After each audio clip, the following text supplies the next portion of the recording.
सभी दोस्तों को सलाम, नमस्ते, सत श्री अकाल। दोस्तों आज हम जो इस वक़्त दुनिया में युद्ध चल रहे हैं उनके कारण, कारक, वजूहात और ये कहाँ तक पहुँचेंगे और कहाँ आकर ये ख़त्म होंगे, ये समझने के लिए आज मैं आपके साथ एक ब भा जो वर्ल्ड का एक पृथ्वी का जो नक्शा है उसको लेकर 3D में हाज़िर हूँ और इसमें हम समझने की कोशिश करेंगे ज़मीनी रास्तों को, समुद्री रास्तों को और दुनिया पर अपना कब्ज़ा बनाए रखने के लिए स्ट्रैटेजिक पोजीशन को कि किस तरीके से अमेरिका क्या चाहता है और रशिया क्या चाहता है। और देखिए बहुत हद तक सिमिलरिटी है जो इस वक़्त यूक्रेन चाहता है और नेतन्याहू चाहता है। यानी ज़ेलेंस्की जो चाहता है वो और नेतन्याहू जो चाहता है वो दोनों एक ही चीज़ चाहते हैं कि निश्चित रूप से वर्ल्ड वॉर 3 हो, बड़ा युद्ध हो और उस बड़े युद्ध का अंजाम क्या हो, ये उनका एक प्री प्लान है। वो जिनके पिट्ठू हैं बिल्कुल उन पर बात करेंगे। अगर एपिसोड थोड़ा लंबा भी होता है तो होने दीजिए। मैं ये कोशिश करता हूँ कि आपके दिमाग पर, आपके ज़हन पर ये नक्शा बस जाए कि किस तरीके से ये पूरी दुनिया का रोड मैप तैयार किया जा रहा है या खेला जा रहा है। तो चलिए सीधे मैप पर चलते हैं, वहाँ इसे समझने की आज कोशिश करते हैं।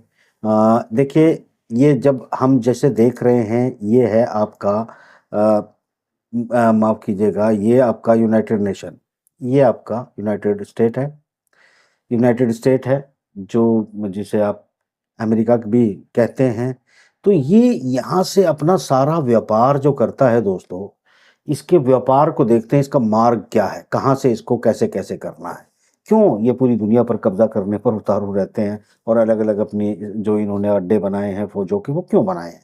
तो यहाँ से ये अपने सामान को लेकर अलग-अलग बंदरगाहों से निकलते हैं और अब इनको आना होता है इस पूरे खेल में जब ये समुद्री रास्ते से, क्योंकि आप जानते हैं कि बड़े जहाज़ जो हैं वो बड़े माल आप उसी से भेज सकते हैं समुद्री रास्ते से। हवाई जहाज़ आपको बहुत महँगा पड़ता है, कार्गो आपको बहुत महँगा पड़ता है।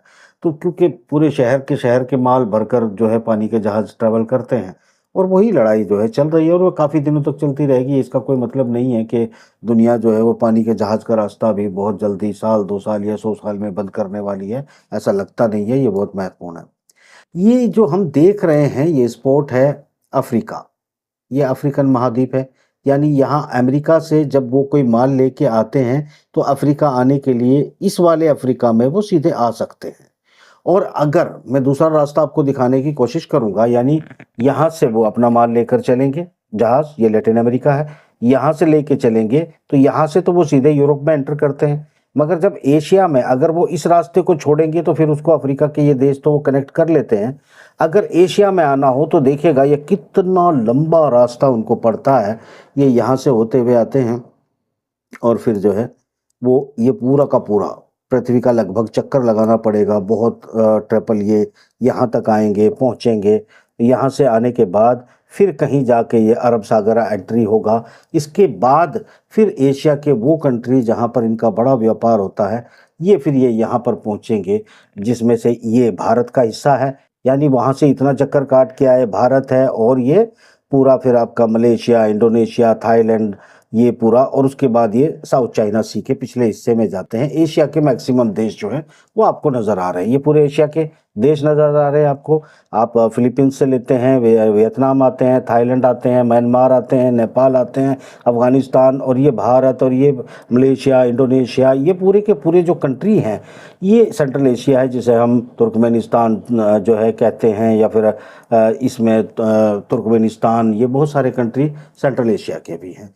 तो यानी ये इतना बड़ा चक्कर लगा के आएगा अमेरिका और यूरोप दोनों। अगर ये यहाँ यूरोप है। देखिए पहले मैं आपको ये भी दिखा दूं कि यूरोप कहाँ पड़ता है। ये आपका पूरा का पूरा हिस्सा ये यूरोप का है। ये इतना सा रूस का हिस्सा भी, जिसमें मॉस्को इंक्लूड है, ये रूस का हिस्सा भी जो है वो यूरोप का हिस्सा है। और पीछे का हिस्सा जो रूस का है वो एशिया में पड़ता है, वो भी दिखाता हूँ। अगर ये लोग जो हैं यहाँ से, ये डेनमार्क है, नॉर्वे है, ये आपका स्पेन, पुर्तगाल और फ्रांस, ये आपका आयरलैंड, ये इंग्लैंड आपका जो है, ये लोग अगर एशिया में आना चाहते हैं तो क्या ये यहाँ से ये पूरा चक्कर काट के फिर कहीं भारत पहुँचेंगे? ऐसा संभव नहीं है। ऐसा कर पाते तो इतने झगड़े दुनिया में नहीं होते। तो इसलिए ये यहाँ के बजाय ये क्या करते हैं, यहाँ से आते हैं, पुर्तगाल इस रास्ते से आते हैं, कहीं से यहाँ से भी थोड़ा सा एक रास्ता है, ये एंटर कर जाते हैं मेडिटेरियन सी, इसे कहते हैं मेडिटेरियन सी। दोस्तों इस मेडिटेरियन सी में जब ये आते हैं, ये मेडिटेरियन सी है, यहाँ से ये एंटर किए मेडिटेरियन सी में, पूरा यूरोप भी आ गया, अमेरिका भी वहाँ से निकला, अफ्रीका का चक्कर उन्होंने नहीं काटा और यहाँ पहुँच गए। तो अब यहाँ से वो एंटर करने के बाद उनके पास बड़ा आसान सा जो एक रास्ता बचता है, जो जहाँ से ये लोग यूरोपियन कंट्री भी सीधे कुछ तो सीधे इसी मेडिटेरियन सी में खुलते हैं। क्रोएशिया, सर्बिया, ये आपका जो पूरा ऑस्ट्रिया, ये अब फ्रांस का भी एक इलाका जो है इधर से लग जाता है, और कुछ यहाँ से घूम के आ जाते हैं। तो मेडिटेरियन सी में जो जब ये आते हैं, ये बार्सिलोना है, तो स्पेन, ये सब ये आ गए यहाँ। यहाँ से इन लोगों ने अपना रास्ता निकालते हुए यहाँ पहुँचते हैं, और अब ये यहाँ तक यूरोपीय आपस में तो बिजनेस कर सकते हैं। अब इनको एंट्री करनी है एशिया में। एशिया में एंट्री करने के लिए दोस्तों इनको दो जो रास्ते हैं वो महत्वपूर्ण हो जाते हैं। एक तो यूरोप के भी कुछ देशों में कनेक्ट करने के लिए इनके पास ये यहाँ से आते हैं, और आने के बाद ये आते हैं इस रास्ते से होते हुए यहाँ इस्तांबुल पहुँचते हैं। इस्तांबुल जो पॉइंट आप देख रहे हैं, इस्तांबुल तुर्की, ये बिल्कुल यहाँ से इसके एक बीच में रास्ता है जिसे बासफोरस कहते हैं। मैं आपको दिखाता हूँ कि बासफोरस कहाँ है। ये ब्लैक सी है, और ये जो इस्तांबुल है, यहीं से एक ये छोटा सा बिल्कुल आपको समंदर का रास्ता दिखेगा, ये बासफोरस है जो मैं आपको जूम करके दिखा रहा हूँ। ये दोस्तों मेडिटेरियन सी से इस्तांबुल से होते हुए ये यहाँ पहुँचते हैं और ये ब्लैक सी में निकलते हैं। ये वही ब्लैक सी है, इस ब्लैक सी की लोकेशन जहाँ पर झगड़े चल रहे हैं, जहाँ पर यूक्रेन है और क्रीमिया है, ये पूरा का पूरा ब्लैक सी है। ये दोस्तों जब हम ब्लैक सी पर आते हैं तो ये यहाँ से हम तुर्की के रास्ते से, क्योंकि इस पे पूरा कंट्रोल, लोजान ट्रीटी समाप्त हो चुकी है, 2023 में समाप्त हो चुकी है। अब इस पर टैक्स लगाने का, इस पर कंट्रोल करने का पूरा अधिकार तुर्की के पास मौजूद है। अब ब्लैक सी में जाने के लिए एकमात्र रास्ता बासफोरस है। यहाँ से आप जब जाते हैं तो ये ओडिशा है, ये आपका मोल्दोवा है, ये आपका ये पूरे के पूरे आपका जो इलाका है, और इसके अलावा ये जॉर्जिया का इलाका भी लगता है। तो ये ब्लैक सी से कनेक्टेड होता है ये पूरा का पूरा इलाका, रोमानिया, बुल्गारिया, ये सारे रास्ते जो हैं यहाँ आते हैं। और इस पूरे इलाके में यानी यूक्रेन से भी बिजनेस करने के लिए या फिर यहाँ लड़ने भिड़ने के लिए, ये वो क्रीमिया का हिस्सा है जिसको पहले रशिया ने अपने कब्जे में लिया था, और ये पूरा इलाका इस वक्त रशिया ने, ये खार्किव से अगर हम शुरू करते हैं तो ये दोस्तों ये यहाँ इतना हिस्सा पूरा का पूरा ओडिशा से कुछ किलोमीटर पहले तक का ये 30% हिस्सा इस वक्त रूस ने अपने कब्जे में ले रखा है। तो इस पूरे हिस्से को जो कब्जे में ले रखा है, यानी ब्लैक सी से ये लोग जो आ सकते थे, पूरे यूरोपियन मित्र यहाँ जो इनके ब्रिटेन है और फ्रांस है, अमेरिका है, इन सब के कनेक्टिविटी का जो जहाज यहाँ लाकर खड़े हैं, जो रूस यूक्रेन को ये यहाँ पर मदद कर रहे हैं, ये पूरा यूक्रेन है। तो ये ओडिशा का एकमात्र रास्ता थोड़ा पोर्ट खुला हुआ है जिससे, और बाकी जो पोलैंड का रास्ता है, ये एक छोटा सा पोलैंड का रास्ता, इस पर जरूर फिर कभी जरूर मैं डिटेल में पोलैंड की रणनीति की बात करूंगा। फिलहाल ओवरऑल रास्ते की बात कर लेता हूं। तो ये यूक्रेन का जो ये यूक्रेन का इलाका है, यहाँ पहुंचने के लिए, क्योंकि एक तरफ बेलारूस है, एक तरफ आपके ये पोलैंड है, और दूसरी तरफ ब्लैक सी, मोल्दोवा वगैरह है। तो यहाँ से अमेरिका, पश्चिमी जगत का जो भी मदद पहुंचा पा रहे हैं वो इस वक्त पोलैंड के जरिए पहुंचा रहे हैं। ब्लैक सी को कंट्रोल कर रखा है रशिया ने और मॉनिटरिंग कर रहा है तुर्की। तो बासफोरस के जरिए कुल मिलाकर इस पर 70% 90% कहूँगा कंट्रोल जो है वो रशिया ने और तुर्की ने अपना बना लिया है। यहाँ से ये पश्चिमी जगत शॉर्टकट से अपने जहाज़ों को लाकर भारी तादाद में यूक्रेन की मदद नहीं कर पा रहा है, और जो मदद हो रही है वो वाया पोलैंड हो रही है। वाया पोलैंड ये मदद यूक्रेन की हो रही है, यहाँ ये लड़ा जा रहा है। असल झगड़ा ये ब्लैक सी के बास्फोरस वाले इलाके का है, क्योंकि रशिया को भी ये इलाका चाहिए, उसके पास यहाँ से तमाम माल निकाल के अपना लाना या ले जाना, एक्सपोर्ट करना या इंपोर्ट करना, दोनों सूरत हाल में ये बहुत ज़रूरी है, क्योंकि मेडिटेरियन सी में निकलने के बाद फिर मामला आ जाता है हम जहाँ पर एक रास्ता मैंने आपको ये बताया कि ब्लैक सी का है, बास्फोरस है, और उस पर तुर्की बैठा हुआ है जो मेन गेट है।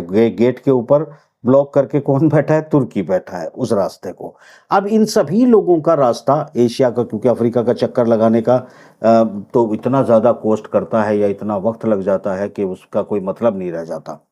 ये यहाँ से फिर एक सुएज नहर, मिस्र आपने नाम सुना होगा, ये मेडिटेरियन सी ही है, और यहाँ असल झगड़ा दूसरा चल रहा है। एक तो यूक्रेन में चल रहा है और दूसरा झगड़ा चल रहा है ये इजराइल में।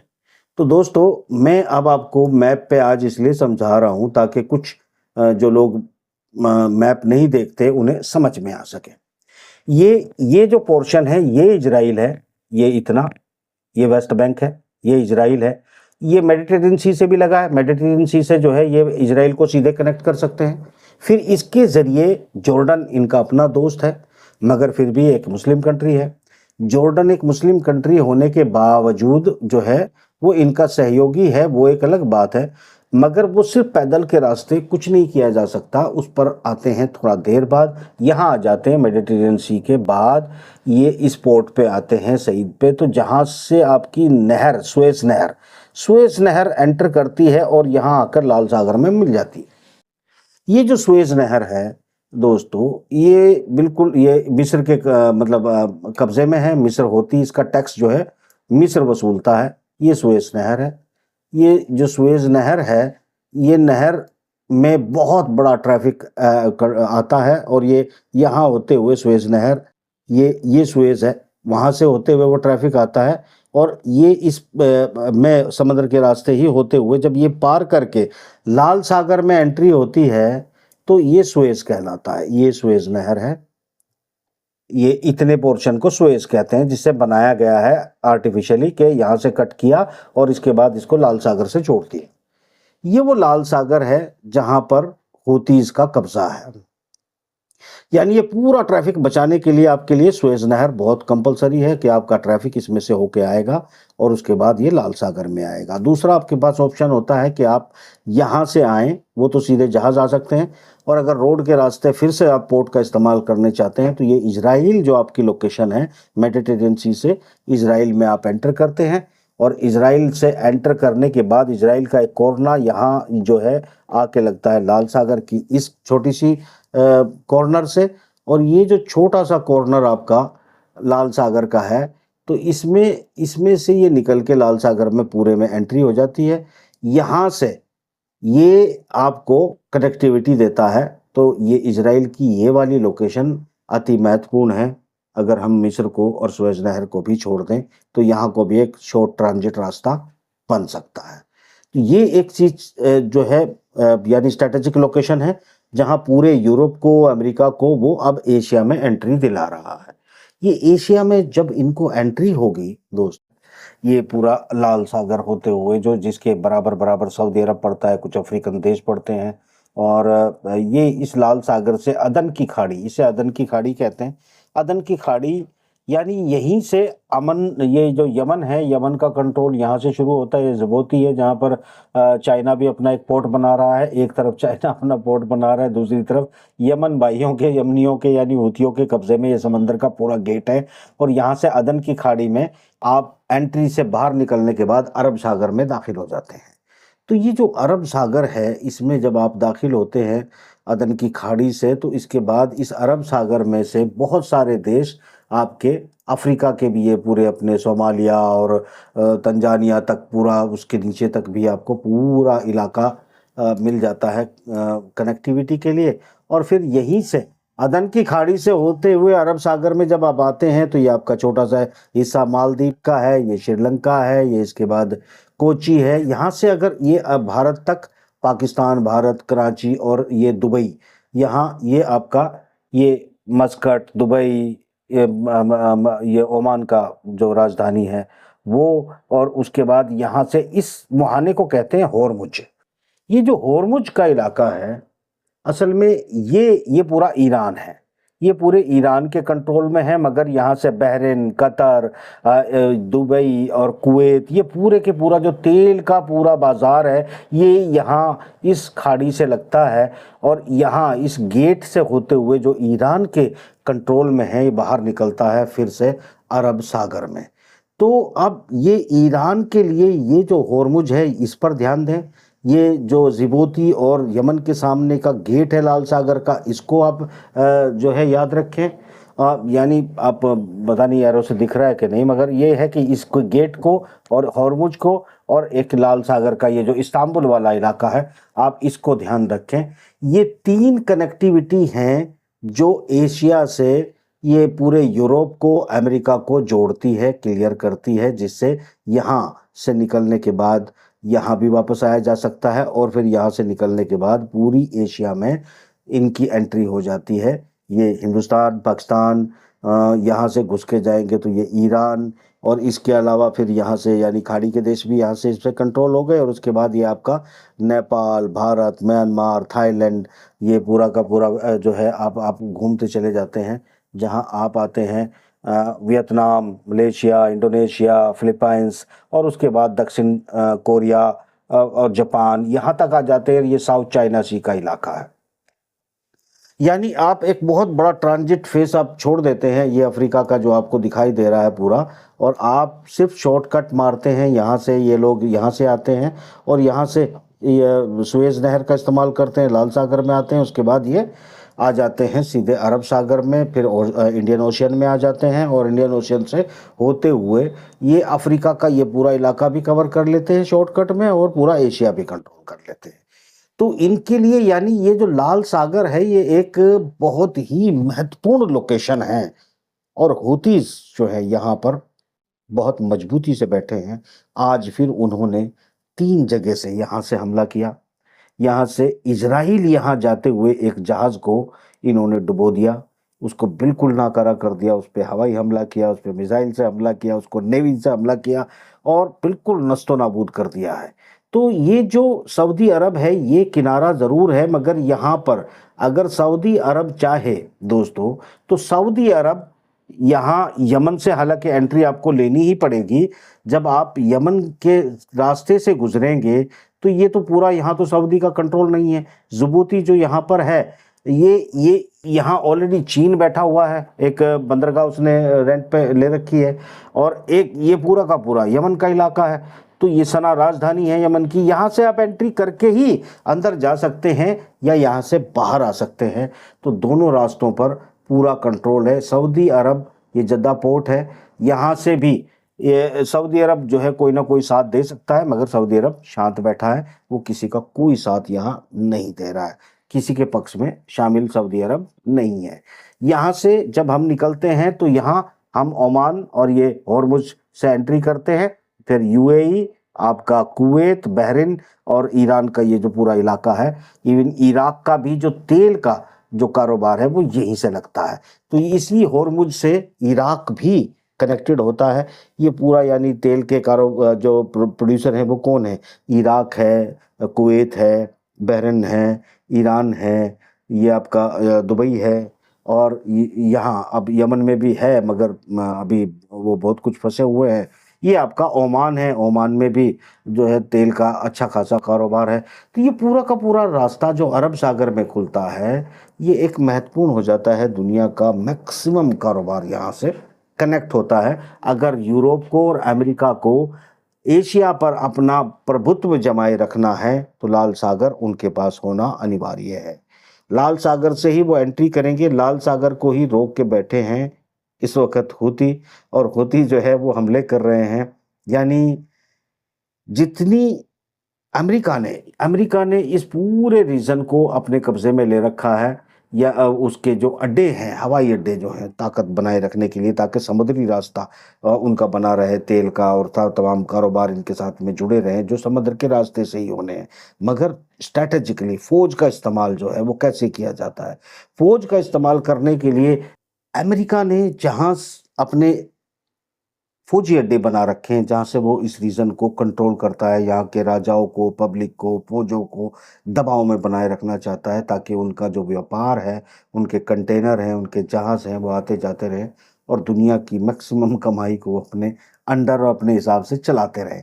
इराक के अंदर ऑलरेडी यहाँ पर आप देख रहे हैं, यहाँ पर अमेरिका के हवाई अड्डे मौजूद है। सीरिया के अंदर उसके हवाई अड्डे बेस बना रखे हैं, मौजूद है। उसके अलावा कुवैत में है और यहाँ जब हम देख रहे हैं, यहाँ एक बहरीन है, यहाँ भी है और यूएई में भी इनका एस्टेब्लिशमेंट मौजूद है।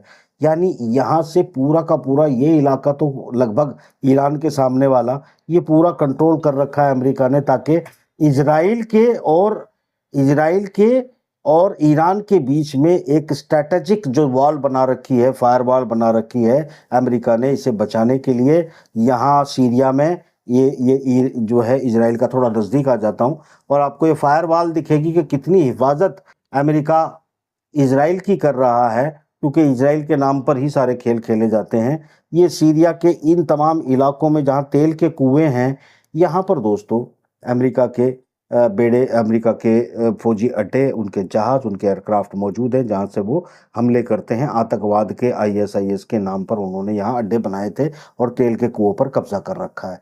उसके अलावा यानी यहाँ से भी आकर इजराइल पर यहाँ हमले किए जा सकते हैं ईरान के द्वारा या तुर्की के द्वारा। तो ये वाला जो इलाका है, ये सीरिया में अपने अड्डे बना रखे हैं, फायरवॉल बना रखी है, इराक में अपने अड्डे बना रखे हैं, कुवैत में है और यहाँ बहरीन में है और अमीरात में है।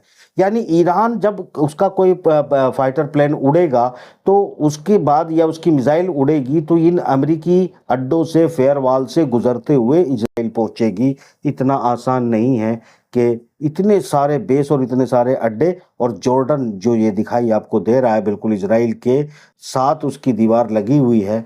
दोस्तों ये जो जॉर्डन है, ये वाला पोर्शन, ये ताबीज सा दिखाई दे रहा है, तलवार सी, फरसा सा, ये इजराइल है और ये इजराइल के बीच साथ में लगता हुआ ये जॉर्डन है। ये जॉर्डन का हिस्सा जो है आपका, ये जॉर्डन फायरवॉल का काम कर रहा है। यानी जॉर्डन में भी भारी अड्डे अमेरिका के मौजूद हैं और अगर इसके ऊपर से गुजर कर कोई ईरान का एयरक्राफ्ट या उसका कोई प्रक्षेपास्त्र या कोई भी हमला यहाँ से जाता है तो जॉर्डन के ऊपर से गुजरेगा और अमेरिका यहाँ पर इजराइल की हिफाजत कर रहा है। तो ये हिफाजत जो कर रहा है और ऑलरेडी मेडिटेरियन सी तो इनके कंट्रोल में है, ये साइप्रस है, ये ज़रूर तुर्की एक इत्तेहादी नज़र आता है मगर वैसे तो वो नाटो का मेंबर ही है। तुर्की जो है नाटो का मेंबर ही है। मगर इस वक्त क्योंकि अगर ये लाल सागर, ये सुएज नहर आप छोड़ देते हैं तो फिर एशिया में एंट्री का एकमात्र रास्ता तुर्की है। ये तुर्की होते हुए आप जो है सड़क के रास्ते, ज़मीन के रास्ते आप एशिया में या खाड़ी में एंटर कर सकते हैं। ये लाल सागर क्योंकि बड़े बड़े जहाज़ों से आप आज की तारीख में आप ट्रेन नहीं चला सकते, इतनी ज़्यादा राहदारी या बैलगाड़ियों से सामान नहीं ढो सकते हैं, आपको समुद्री रास्तों से ही लाना होता है। ये जो दोस्तों पूरा का पूरा खेल चल रहा है, यानी इजराइल को सेव करने के लिए अमेरिका कहाँ कहाँ पर मौजूद है। चारों तरफ मेडिटेरियन सी में उसके बेड़े खड़े हैं, उसके एयरक्राफ्ट करियर खड़े हैं। लाल सागर में तो हूतीज ने कंट्रोल कर रखा है, यहाँ से निकल के सब लोग भाग चुके हैं। यहाँ एक रास्ता बिल्कुल टच करता है जाकर इजराइल की बंदरगाह को और ये शायद हमले का कारण बनेगा इजराइल के ऊपर, जहाँ से हूतीज या कोई भी जाकर हमले कर सकता है। और जॉर्डन चूँकि बीच में पड़ रहा है तो जॉर्डन एक बहुत बड़ा इलाका है और जॉर्डन में बहुत बड़ा बेस अमेरिका का मौजूद है। यानी इजराइल को बचाने के लिए ब्रिटेन, अमेरिका, उसके इत्तेहादी सब लगे पड़े हैं और ब्रिटेन, इजराइल जो है अपने आप को शेर साबित करने की कोशिश कर रहा है। ये कड़वी जो सच्चाई मैंने आज आपको मैप में दिखाई है, शायद मुझे लगता है कि ये इससे आपको ये समझ में, मैप आप जानते होंगे मगर आपको आसानी से समझ में आ जाएगा कि चल क्या रहा है। तो यानी ईरान के लिए हमला बहुत आसान नहीं है। दूसरी बात, हमला होगा या नहीं होगा इस पर भी हम बात करेंगे। असल में ये तमाम बेस बनाकर इन तमाम इलाकों को कब्ज़े में ले रखा है अमेरिका ने, रशिया और चाइना ने इन तमाम इलाकों से इन्हें बाहर खदेड़ने का प्लान किया है, जिसमें एक लंबा समय उन्होंने लगाया है, जिसमें उन्होंने हिजबुल्लाह ये अब हम थोड़ा-सा एक चीज़ भूल गए हैं, हमें मसला थोड़ा-सा बीच में छूट गया है, लेबनान का उधर भी आना पड़ेगा, तो वहाँ आते हैं थोड़ा-सा लेबनान में। ये जो सीरिया का इलाका है, इसी से टच करते हुए ये लेबनान का इलाका है, और ये जहाँ मैं पॉइंट कर रहा हूँ, ये हाइफ़ा बंदरगाह है, जिस पर बार-बार हिज़्बुल्लाह हमला करता है, और हुतीज़ भी हमला करने की बात, मगर हुतीज़ के बिल्कुल अपोज़िट साइड पड़ता है, वो नहीं कर सकते। तो लेबनान से जो है हाइफ़ा पर हमले होते हैं। ये हाइफ़ा पर हमले होते हैं तो ये मेडिटेरेनियन सी से जितने इजराइल के मददगार हैं वो हाइफ़ा पोर्ट पर आते हैं, और यही बिल्कुल मिलते-जुलते लेबनान जो है वो ज़मीनी जड़, एक तरफ जो है ये इलाका है सीरिया का जो टच करता है, और दूसरी तरफ ये जो सीमाएँ मिलती हैं फ़िलिस्तीन से या इजराइल से, वो हाइफ़ा पे के ज़रिए ये जो है लेबनान का इलाका है। और ये जो इलाका है यहाँ, ये मिस्र के काहिरा के अंडर में है, ये मिस्र का इलाका है। और ये जो आप देख रहे हैं ये ताबीज़ सा बना हुआ, ये सनाई का सहरा, ये रेगिस्तान है, जहाँ से गाज़ा स्ट्रिप से और फ़िलिस्तीनियों को इस सहरा में, इस रेगिस्तान में जहाँ पर ज़िंदगी नहीं है, यहाँ पर धकेलने का प्लान जो है वो कर रहा है इजराइल, अमेरिका और सब, ताकि पूरा वो इजराइल का इलाका जो है वो सिर्फ यहूदियों का रह जाए और इनको निकाल कर इस रेगिस्तान में फेंक दिया जाए। हालांकि ये पूरा का पूरा जो है वो इजिप्ट का हिस्सा है। इसमें जो डील ऑफ सेंचुरी साइन हुई थी उसमें भी कहीं ना कहीं छुपे हुए, जो सामने तो नहीं है मगर जहाँ तक मेरे पास इंफॉर्मेशन है वो ये है कि इस इलाके में ही इन्हें बसाने की बात की गई थी और इनको काफ़ी डेवलप करके देने की बात की गई थी, जिस पर सहमत इसलिए नहीं हैं ये तमाम जो फ़िलिस्तीनी हैं, क्योंकि उन्हें मस्जिद अक्सा और बैतुल मुक़द्दस के उस अपने प्राचीन इलाके में रहना है जहाँ वो रहते आए हैं या जिसकी हिफाजत के लिए वो लड़ रहे हैं। ये जो स्ट्रैटेजी है दोस्तों कि ये अमेरिका का जो मामला है यहाँ से वो यहाँ आता है और इसके ज़रिए पूरे एशिया और इस रीजन को कंट्रोल करता है। तो उसके लिए ये खाड़ी का रास्ता छोड़ देना, ये लाल सागर को छोड़कर वो कहीं और से आए, संभव नहीं है, उसके लिए मुमकिन नहीं है, क्योंकि कॉस्ट इतनी महंगी हो जाएगी कि बाज़ार में ठहर नहीं पाएगा। दोस्तों ये जो रीज़न है हमारा भारत का, ये भारतीय उपमहाद्वीप का जो इलाका है, यहाँ से ये लाल सागर से नज़दीक आ जाते हैं और यहाँ से फिर जो है ये पूरे इलाके में बड़े आसानी से हमारी भी मदद लेते हुए इसको अपने बिजनेस में कनेक्टेड कर लेते हैं। दक्षिण कोरिया, जापान तक पूरा इनको बहुत आसानी से शॉर्टकट में मिल जाता है। ये चीन का इलाका है। चीन के लिए ये पूरे बाजार को कंट्रोल करना बहुत आसान है, क्योंकि ये जो चीन का इलाका है ये सीधा सीधा इन तमाम इलाकों में साउथ चाइना सी के ज़रिए, यहाँ से ये बेसिकली इंडियन ओशियन के ज़रिए, अरब सागर के ज़रिए, ये अरब सागर में निकलने के लिए जो पाकिस्तान से ग्वादर बंदरगाह बनाई है, तो आसानी से अपना माल ग्वादर में उतार के फिर वो यहाँ से बिल्कुल आसानी से शॉर्टकट में भी, चूँकि यहाँ भारत है और यहाँ म्यांमार वगैरह है तो पोर्ट नहीं लगते हैं, तो ये बांग्लादेश पे भी ज़रूर कभी फिर आएंगे बाद में, वो छोटा मामला हो जाता है। तो यहाँ से ये पूरा का पूरा जो इलाका है, ये जो रीजन है, ये इसके चाइना के बहुत नज़दीक पहुंचता है, तो ये इसके जो माल की कॉस्ट है, रीच है, वो बड़ी कम पड़ती है और यूरोप और अमेरिका कॉम्पिटिट नहीं कर पा रहा है। एक तो लेबर कॉस्ट कम है, प्रोडक्शन कॉस्ट कम है, ऊपर से यहाँ माल पहुंचाने की जो कॉस्ट है वो भी कम है, तो ये बहुत मुश्किल हो रहा है इनको चीन के साथ कॉम्पिटिट करना। ये जो रूस का इलाका है ये एशिया में भी बहुत बड़ा है, पूरी धरती के ऊपर ऊपर है, ज़रूर इस पर पूरे पर बात करेंगे, फिलहाल हम इसके यूरोप वाले इलाके पर ही बात करते हैं। तो यानी यहाँ जो ये ब्लैक सी में जो आपका क्रीमिया है यहाँ तक, और ये जो बेलारूस के ऊपर तक का जो यूरोप का इलाका है रशिया का, ये सारा कंट्रोल में है। ऊपर से ब्लैक सी उनके कंट्रोल में है, ऊपर से तुर्की, यानी इनके पास कोई रास्ता नहीं अमेरिका और यूरोप के पास सिवाय इसके कि वो यहाँ सुएज नहर से इसमें एंटर करें या फिर पूरी अफ्रीका का चक्कर काट कर आएँ। तो ये पूरी अफ्रीका का चक्कर काटना मतलब पूरी पृथ्वी का चक्कर काटने जैसा इनके लिए हो जाता है, जो बहुत कॉस्ट करता है और बहुत टाइमिंग उसमें लग जाता है। ऐसे में चीन के साथ कंपटीशन नहीं कर सकते। अब मैं रूस की इस प्रोग्राम के आखिरी मरहले में दाखिल होता हूँ। कुल मिलाकर जो रशिया ने प्लानिंग की है वो बड़ी स्पष्ट है। वो उसने 3 इलाके कंट्रोल किए हैं। ये पूरा का पूरा ब्लैक सी, इस ब्लैक सी को अपने तहवील में ले लिया है। उसका निजी दोस्त तुर्की बास्फोरस के गेट पर बैठा हुआ है। इन लोगों को निकलने के बजाय इन सभी देशों को अगर जाना है तो यूं घूम के आना पड़ेगा और घूम के आके फिर मेडिटेरियन सी में एंटर करेंगे। तो ये लोग जो हैं Germany, France, Denmark, United Kingdom, इन सभी को बड़ी जो है एक लंबा रास्ता पड़ेगा और इस लंबे रास्ते से ये लोग बिजनेस करेंगे। तो चीन और एशिया के देशों के साथ इनका कंपटीशन अब बहुत आसान नहीं रहा। उसकी वजह ये कंट्रोल में उसके चला गया है। जहां आर्मीनिया, अजरबैजान का जो खेल था वो भी उसी के तहत हुआ था, क्योंकि यहाँ एक छोटा सा टुकड़ा बचता है ये वाला, जहां से ये लोग एंट्री कर सकते हैं। अजरबैजान और आर्मीनिया और यहाँ एक जॉर्जिया। तो जॉर्जिया में तख्ता पलटने की जो कोशिश चल रही है वो जॉर्जिया में वो भी इसी का एक खेल है, क्योंकि रशिया का ये एक रास्ता और ज़मीन का है, इसको किसी न किसी तरह मुनक़ता करना चाहते हैं। मगर आर्मेनिया अज़रबैजान का खेल खेल के ऑलरेडी रशिया ये बाजी जीत चुका है। मैं नज़दीक से आपको समझा दूं, क्योंकि बहुत दूर था तो आपको दिखाई नहीं दे रहा होगा। रशिया यहाँ से आएगा या यहाँ से आएगा, तो ये जॉर्जिया है। यहाँ तख्ता पलटने की कोशिश कर रहा है अमेरिका, ताकि इसके रास्ते में कोई परेशानी खड़ी करी जा सके, वरना रशिया इसको अपने साथ बड़े आसानी से मिला के और ज़्यादा अपनी कनेक्टिविटी को बढ़ाएगा। ये आर्मीनिया है और ये अज़रबैजान है। तो अज़रबैजान और आर्मीनिया फेडरेशन ऑफ रशिया में पहले से थे और यहाँ से ये तुर्की के साथ सीधे सीधे कनेक्ट हो जाते हैं ज़मीन के रास्ते। और ये अज़रबैजान से तेहरान सीधे, ये जो अज़रबैजान की सीमा ईरान से मिलती हुई है, तो अज़रबैजान के ज़रिए रशिया बड़ा सीधे ईरान के अंदर एंटर कर सकता है, अपने हथियार भेज सकता है, अपनी रेल चला सकता है, अपना माल जो है वो गर्म पानियों में उतार सकता है वाया हॉर्मुज, फिर वो अच्छे से बाजार को कनेक्ट कर सकता है। तो बहुत इंपॉर्टेंट लोकेशन थी जहाँ जहाँ युद्ध हुए।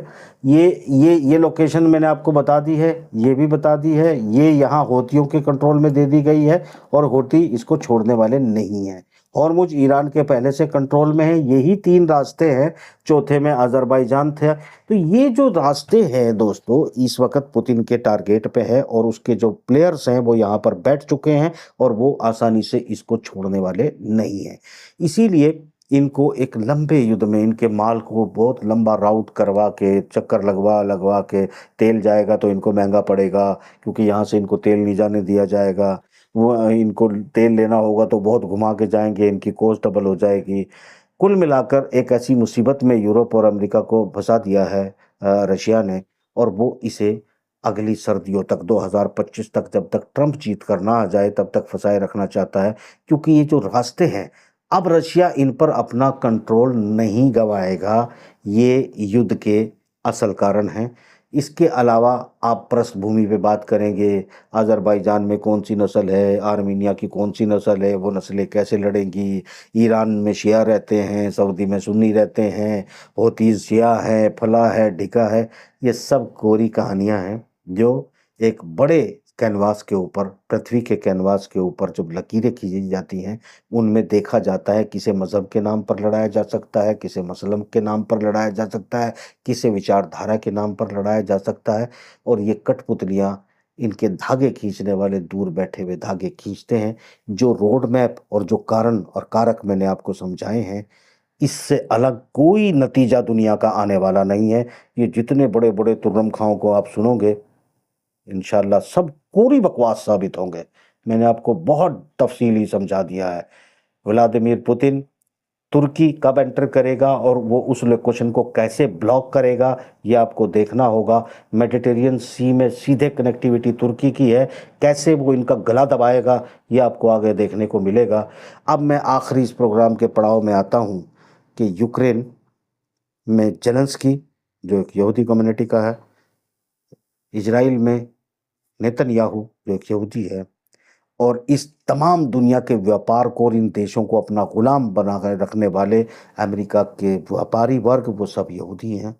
और उनकी वफादारी के साथ अमेरिकन नस्ल के लोगों को, अमेरिका के नागरिकों को, ब्रिटेन के नागरिकों को, जर्मन फ्रांस के नागरिकों को जो इनकी कौम या मज़हब से नहीं है, उनका फौजियों की तरह इस्तेमाल करके ये अपना कब्ज़ा बनाना चाहते हैं। और इस वक्त जेलेंस्की और नेतन्याहू का सेम टारगेट है कि दुनिया को थर्ड बड़ी वर्ल्ड वॉर में फेंका जाए, जिससे ये सब लोग आपस में लड़ पड़ें और इतने कमज़ोर हो जाएँ, ताकि ये इतनी कमज़ोर हो जाएँ कि इनका कब्ज़ा ख़त्म ना हो। तो कुल मिला के पूरी दुनिया मजबूर हो जाए, वो अब कोई बड़ा हमला कर दे रशिया, रशिया परमाणु का इस्तेमाल करे तो दुनिया के रास्ते खुल जाएँगे, परमाणु अटैक करके किसी तरीके से दुनिया को परमाणु युद्ध में लाया जाए। रशिया को ऐसा करने की ज़रूरत नहीं है। रशिया इतना बड़ा हमला भी करने नहीं जा रहा है जिससे दुनिया को ये लगे कि बहुत बर्बरता रशिया ने दिखा दी है। बड़ी सफाई से कटाई कर रहा है और वो सफाई से कटाई चल रही है, काट लेगा, कोई दिक्कत नहीं है। वो 3 महीने में युद्ध जीतना चाहिए था, 5 महीने में जीतना चाहिए था। ये सब उकसावे होते हैं, और जो दुनिया के रोड मैप प्लान करते हैं, दुनिया की ज़मीन पर पूरे के पूरी धरती पर अपने मकसद से लकीरें खींच चुके होते हैं, उन लकीरों के समझने वाले आपको लगता है कि ये चुटभइये मीडिया-फीडिया जिसे कहते हैं, या छोटे-मोटे बुद्धिजीवी जो है जिन्हें आप कहते हैं, वो उनसे ज़्यादा समझते हैं? ऐसा नहीं है, बकवास करते हैं, खाम का उकसावा खुद ही उकस लेते हैं, खुद ही उकसा लेते हैं। इससे सिर्फ़ उनकी लॉबिंग को फ़र्क पड़ता है, इससे ज़्यादा कुछ फ़र्क नहीं पड़ता। और अपने देश में आप लोग किससे लड़ मरते हो, किससे नहीं लड़ मरते हो, कैसे बँटवारे करते हो, इन बातों से भी उन सुपर पावर्स को फ़र्क नहीं पड़ता है। क्योंकि आप भेड़-बकरी से ज़्यादा वो कुछ नहीं समझते हैं। अच्छे आप घे कोई ऊन देने वाली भेड़-बकरी है, तो कोई दूध देने वाली भेड़-बकरी है, इससे ज़्यादा आप कुछ भी नहीं है, और कोई खून और मांस देने वाली भेड़-बकरी हैं। आप समझो, जब आप बहुत बड़े मानव हैं, तो समझते रहिए, मुझे क्या फ़र्क पड़ता है। इसमें चीन एक थिंक टैंक है, वो बड़े कायदे से सोच के उनको पता है, वो शामिल हैं, वो अमेरिका के साथ भी शामिल हैं, वो रशिया के साथ भी शामिल हैं। रशिया भी अमेरिका से उतना ही अलर्ट है, चीन से उतना ही अलर्ट है जितना अमेरिका चीन से अलर्ट है, क्योंकि इनके इंटरेस्ट बिल्कुल अलग हैं। तो मगर इस वक़्त चीन एक इम्पोर्टेंट प्लेयर है, इसके बगैर, ना तो इसे बर्बाद किए बगैर पश्चिमी जगत, यूरोप की अर्थव्यवस्था बच सकती है, ना इसे बचाए बगैर रशिया ये जंग जीत सकता है। तो ये है इस युद्ध का सिनेरियो। यही वजह है कि हर कीमत पे इज़राइल कोशिश करेगा कि यहाँ से थर्ड वर्ल्ड वॉर शुरू हो और दुनिया आपस में लड़ मरे, और इनका जो जो मकसद इस वक़्त चाइना रशिया का बिल्कुल गोल जीत के नज़दीक आ चुका है, वो किसी तरह हार में बदल जाए। क्योंकि जब देश आपस में लड़ेंगे, जब वर्ल्ड वॉर हो जाएगा, तो फिर जो नई लकीरें खींचेंगी वो उस हिसाब से नहीं होंगे जिस हिसाब से तैयार की गई है चाइना और रशिया द्वारा। और इस लकीरों को मिटाने की जो कोशिश चल रही है, जंग अमेरिका हार चुका है, इज़राइल जंग हार चुका है, अब यूरोप जंग हार चुका है। आपको नतीजे देखने बाकी हैं। आप कुछ दिनों बाद इंतज़ार करें, बाकी चीज़ों पे बात करेंगे। आपको ये प्रोग्राम कैसा लगा ये बताएँ, और क्या जानना चाहते हैं वो बताएँ। मैंने कहाँ गलती की है वो भी नोटिफ़ाई करें, और प्रोग्राम को शेयर करें, ताकि दुनिया को ये खेल भी कुछ ना कुछ याद आ जाए, या समझ आ जाए, या गाली दें, जो भी करें, व्हाटएवर। फिलहाल इजाज़त दें। खुदा हाफ़िज़।